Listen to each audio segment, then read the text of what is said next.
So hello mga kababayan, for today's video, punta kami ngayon ng Taif, Saudi Arabia. Ang Taif po ay umaabot siya ng 4 to 5 oras from Yanbu.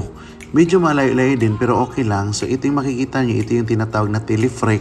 Yan ay 100 riyal po pag mag-rent kayo dyan, papunta sa baba at saka pabalik. Ang maganda din dyan, may tinatawag silang tubugan, pwede nyo din itry. So sa kinagabihan noon, gusto namin magkape kasi malamig ang lugar, kaya gawang inano namin para makatulog kami. Trinay ko din tong kanilang salamin na parang mahuhulog ka. So may takot po talaga ako sa height, kaya kung makikita nyo hindi ako umapak sa salamin kasi nafe-feel ko talaga na baka mahulog ako. Pagkatapos noon, kinaumagahan, nag-hotel kami, tas kinamagahan, early akong gumising kasi gusto ko makita talaga yung sunrise. So plano talaga namin, super aga magising kasi pupunta kami doon. Yung nakita nyo kaninang inapakan kong salamin kasi hindi kasi siya makita in the morning, in the evening. So kung makikita nyo, maganda po talaga ang Taif. Napaka-greenery niya, ang weather niya ay maganda din. Nasa 20 to 26 lang, yung pinaka-maximum niya, 27 siguro. So yan po, maganda po magtanim dyan kasi mabubuhay talaga at saka maganda yung lugar, malamig. So ito na yung sinasabi ko sa inyo kanina na gusto namin itry na makita talaga ng morning kasi hindi siya masyadong klaro kapag sa gabi. So makikita ninyo, ano to, Breeze Cafe. Isa to talaga sa mga pinupuntahan. Like kung pupunta ka talaga ng Taif, wag mo talaga tong kalimutan ang Breeze Cafe para makapag-picture ka dyan ng mga aesthetic na picturan. So ito yun, makikita nyo, malalim po talaga siya. I mean, malalim yung hukay or yung pababa po ng mountain. So yun yung kanilang design po. Yan. Marami din mga coffee shop dyan sa mga gilid-gilid nila. Kaso lang, ito talaga yung may view na maganda kasi nga may salamin silang ginagamit dyan. So, at saka maganda yung lugar. After nun, pumunta ka na kami doon sa may rose company.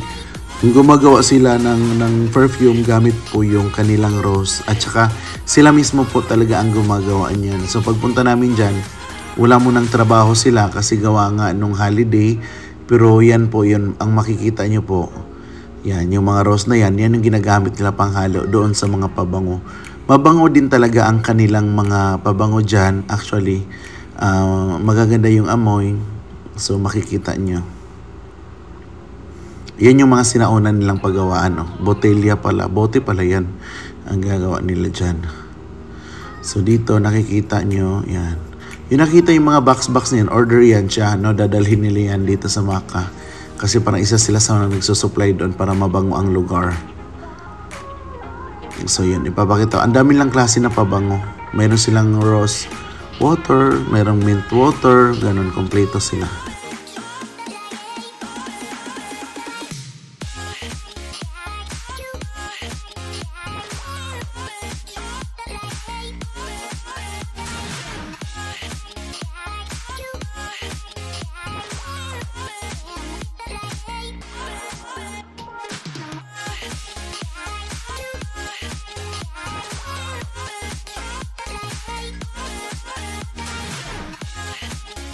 Kaya wag nyo itong kalimutan pag napunta kayo ng Taif. Puntahan nyo talaga itong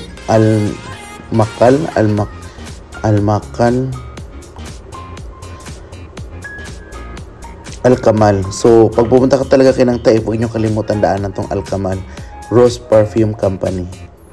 Ayan, makikita nyo.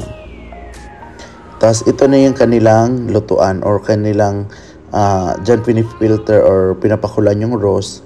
Tapos, sa likod niyan, meron silang maliit na hose para yun yung magpa-distill ata ng kanilang pabango. Yan. Yan ito yan. Diyan lalabas yung mga distilled na rose galing sa rose po. So, yun lang.